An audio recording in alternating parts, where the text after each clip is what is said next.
رکو.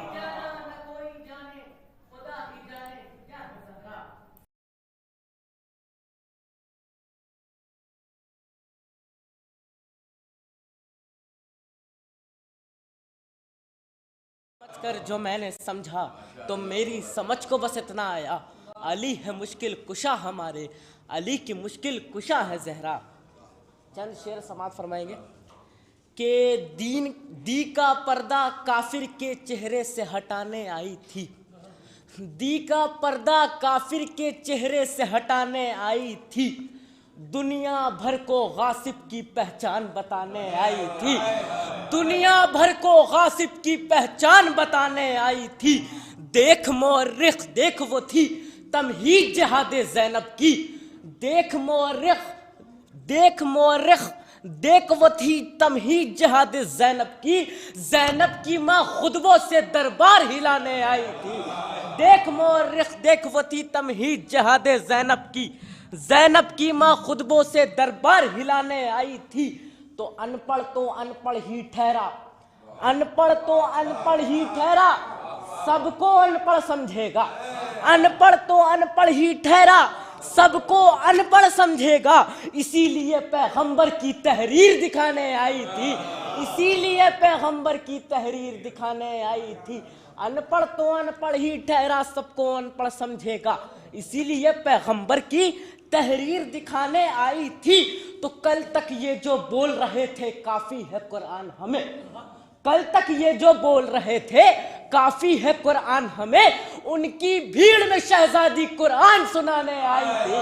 کل تک یہ جو بول رہے تھے کافی ہے قرآن ہمیں، کل تک یہ جو بول رہے تھے کافی ہے قرآن ہمیں، ان کی بھیڑ میں شہزادی قرآن سنانے آئی تھی. تو ان کی بھیڑ میں شہزادی قرآن سنانے آئی تھی. تو صدیقہ ہے گھر میں ہو یا دربار میں ہو، صدیقہ تو صدیقہ ہے گھر میں ہو یا دربار میں ہو، صدیقہ تو صدیقہ ہے گھر میں ہو یا دربار میں ہو، جھوٹوں کو صدیق نہ کہنا یہ سمجھانے آئی تھی. صدیقہ تو صدیقہ ہے گھر میں ہو یا دربار میں ہو، صدیقہ تو صدیقہ ہے گھر میں ہو یا دربار میں ہو، جھوٹوں کو صدیق نہ کہنا یہ سمجھانے آئی تھی. تو باغ فدق کی حاجت کب تھی جنت کی شہزادی کو، باغ فدق کی حاجت کب تھی جنت کی شہزادی کو، باغ فدق کی حاجت کب تھی جنت کی شہزادی کو، وہ تو علی کے دشمن کی اوقات بتانے آئی تھی. باغ فدق کی حاجت کب تھی جنت کی شہزادی کو، وہ تو علی کے دشمن کی اوقات بتانے آئی تھی. ایک صلوات پڑھ دے محمد دو تین من سماعت فرمائیں گے ممبر کے حوالے سے کہ ممبر کی کیا فضیلت ہے.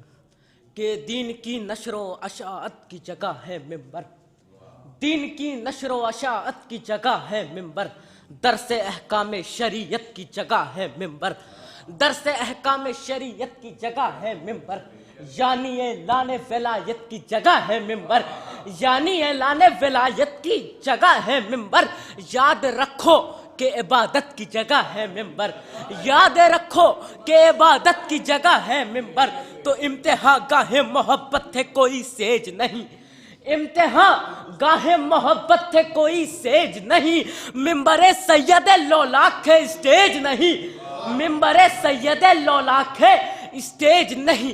تو اس سے ٹکرائے تھے جو اہل حکومت نہ رہے، اس سے ٹکرائے تھے جو اہل حکومت نہ رہے، کی تھی جن لوگوں نے مولا سے بغاوت نہ رہے، کی تھی جن لوگوں نے مولا سے بغاوت نہ رہے.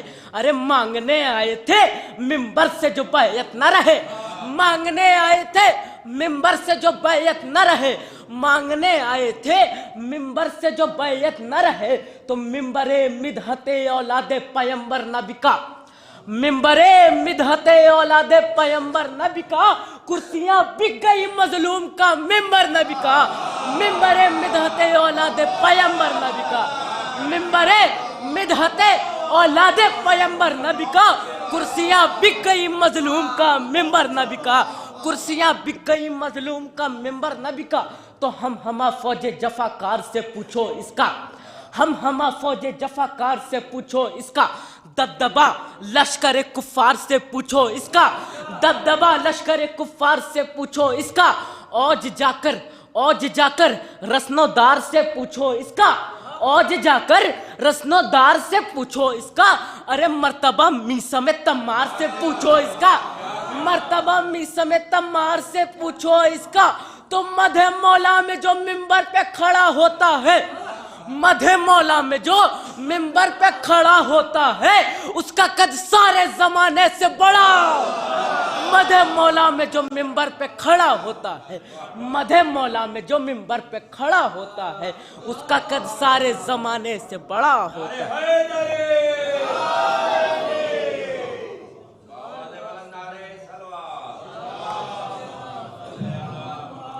حضرات ابھی آپ سماعت فرما رہے تھے محمد یاسر حیدر کو جو بارگاہ اہل بیت علیہ السلام میں خراج عقیدت پیش کر رہے تھے، اور اب میں درخواست کروں گا بغیر کسی تمہید کے، کیونکہ شعراء کرام اس وقت بہت ہیں اور سب کو پڑھوانا ہے، تو میں نظامت میں زیادہ وقت نہ لے کر کے میں درخواست کر رہا ہوں سمر چندولوی سے کہ تشریف لائیں اور بارگاہ اہل بیت میں خراج عقیدت پیش کریں۔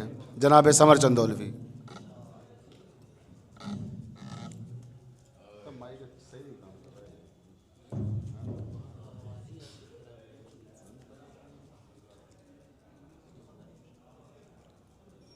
حاضرین مجلس السلام علیکم۔ چار مصرے شہزادی کی بارگاہ میں حاضر کرتا ہوں، ملاحظہ کیجیے بطور خاص۔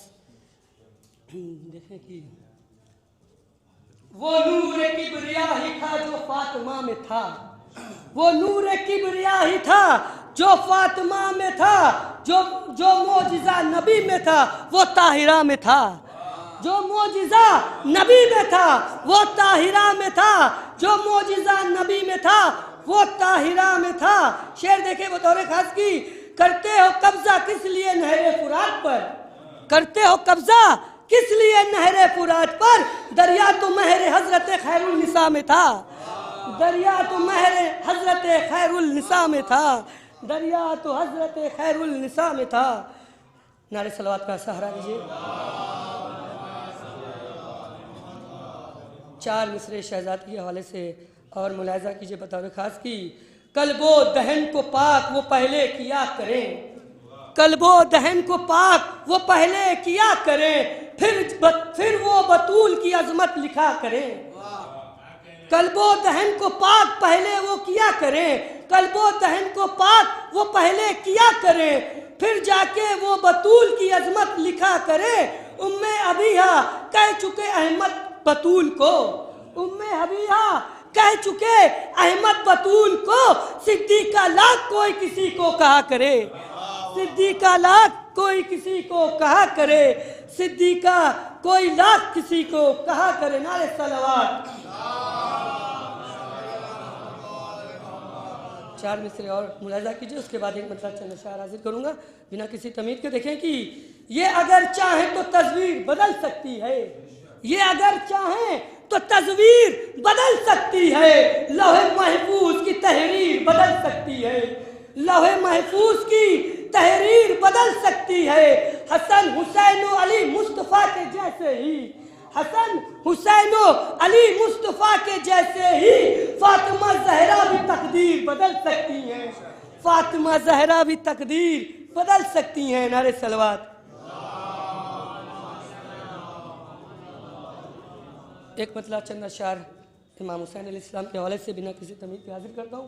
ملاحظہ کیجئے کہ قرب خدا میں گھر کو لٹاتا نہیں ملا، قرب خدا میں گھر کو لٹاتا نہیں ملا، صابر کوئی حسین کے جیسا نہیں ملا، صابر کوئی حسین کے جیسا نہیں ملا، جیسا کیا ہے شاہ نے اسلام کے لیے، جیسا کیا ہے شاہ نے اسلام کے لیے، ایسا زمین پہ کوئی سجدہ نہیں ملا، ایسا زمین پہ کوئی سجدہ نہیں ملا۔